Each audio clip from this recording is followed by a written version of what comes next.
Welcome to this explainer. Okay, I want you to literally picture your life right now as a glowing, vivid digital fortress. You might think you've got these massive, thick walls, but if you're walking out the front door, broadcasting your exact location, your plans, your vulnerabilities, well, that fortress suddenly becomes a massive neon target for external threats. Today, we're going to completely upgrade your life using some serious enterprise-level cybersecurity concepts. We're taking you from a highly exposed, vulnerable network and transforming you into a heavily encrypted, sovereign operating system. We call this the Shadow Protocol. All right, let's pull up the system boot menu for today's upgrade. We're going to start by securing your public API, and then we'll move into gaining social root access. From there, we tackle defeating cognitive information warfare, mastering the art of the ghost, and we'll wrap up by building your master sovereign OS. So, Section 1, securing your public API and hardening your OPSEC. We really need to address your glowing red security gaps right off the bat. Every single interaction you have is a data exchange, right?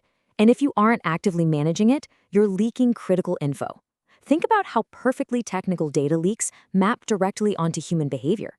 In the IT world, metadata is the data about the data, like the hidden GPS coordinates buried in a photo.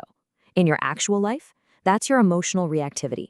When you react defensively, you're handing a social engineer the exact GPS coordinates of your insecurities. What about routine predictability? That's just metadata broadcasting. Threat actors can time their influence perfectly.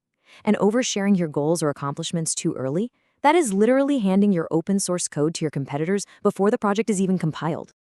To stop giving read access to the absolutely wrong people, you've got to implement a strict 3-tiered permission hierarchy. We call this the need-to-know protocol. Think of it like this. The outer layer is public. That's read-only access for your professional, everyday persona.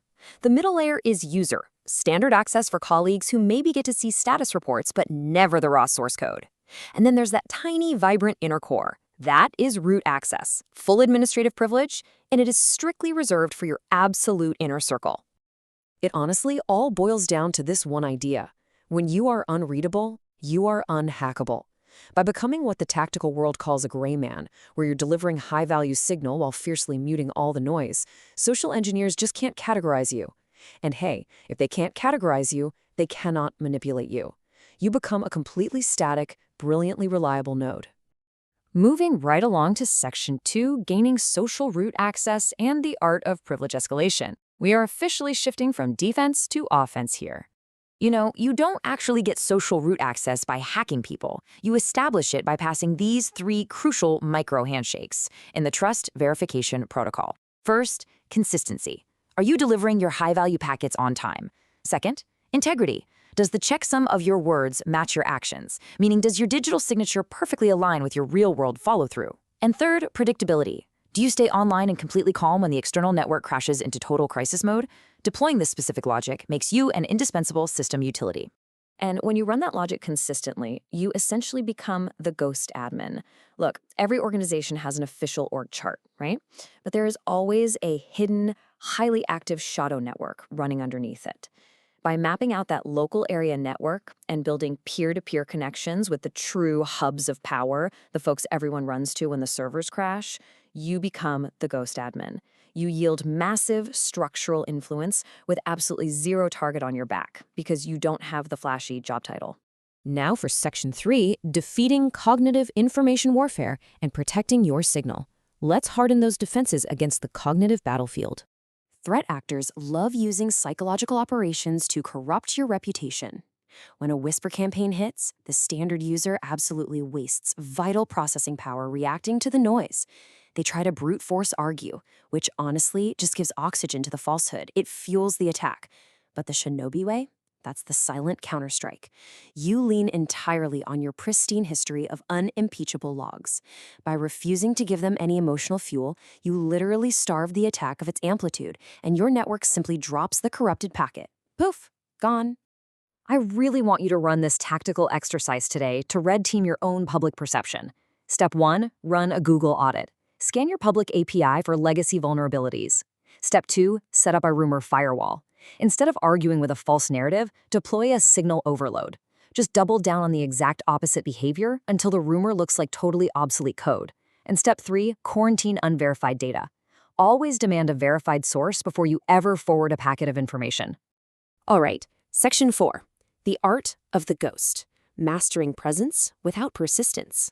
This is where we enter deep stealth mode. Welcome to the final evolution of invisibility, the ghost node.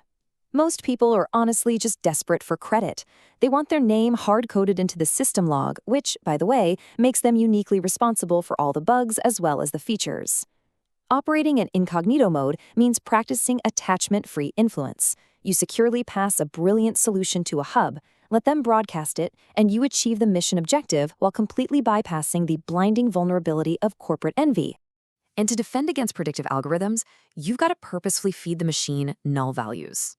Data brokers are constantly trying to model your future packets, so mess with them. Introduce complete randomness, stochastic noise into your stream. Seriously, go spend an hour deeply researching competitive dog grooming. Randomize your physical commute routes. Provide totally contradictory data so you become this fascinating, unsolvable variable in their model. Here's a brilliant 24-hour exercise to try. Step 1. Zero-log communication. Offer only mission-critical output, absolutely zero personal metadata. Step 2. Leave no trace. Sanitize every room you enter so nobody even knows you were there doing the work. In Step 3, the exit protocol. Practice closing your connections cleanly. Slip out of a setting during a low-latency moment when traffic is quiet without that drawn-out standard goodbye. You will leave people with this beautifully cached image of your calm, helpful presence. Finally, Section 5, building your sovereign OS and establishing your master root directory. Let's consolidate all these new capabilities.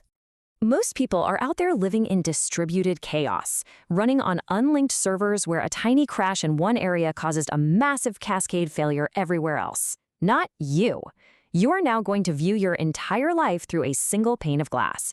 This vividly structured, glowing dashboard brings your OPSEC, your physical hardware, your privilege escalation, and your family security into one unified environment. When interference hits, you don't panic. You just check the dashboard and deploy your pre-written protocol. I want you to ask yourself a serious question right now. Who is currently trying to write to your root directory? Because that master root directory is the C drive of your entire life. As the ultimate root user, you are the absolute final authority on your values. You've got to immediately identify and delete any toxic processes, bad habits, or external actors trying to rewrite your core code. Almost nobody should have read and write access to your root. But hey, a secure system needs upkeep, right? Compliance is a continuous process. You have to run a log review at the end of every single day. Check those firewall logs. Did any social engineers try to bypass your perimeter today?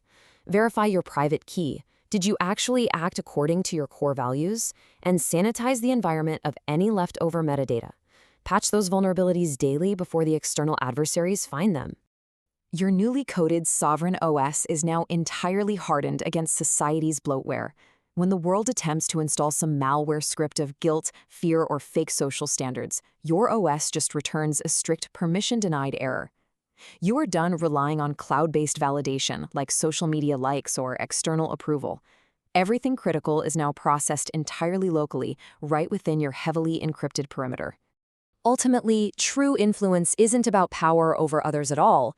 It is about absolute sovereignty over yourself. By mastering your data and meticulously controlling your presence, you've removed the handles the world uses to pull you off course. You've transitioned from merely navigating the chaos to practicing total, masterful system architecture. Which brings us to the ultimate question. You're no longer just a standard user. You now hold root privileges in a world that is running entirely on guest accounts. So how are you going to use the Shadow Protocol to establish your active network sovereignty today? Are you finally ready to become the ghost in the machine? Keep your signal pristine, keep your presence low, observable, and I'll catch you in the next explainer.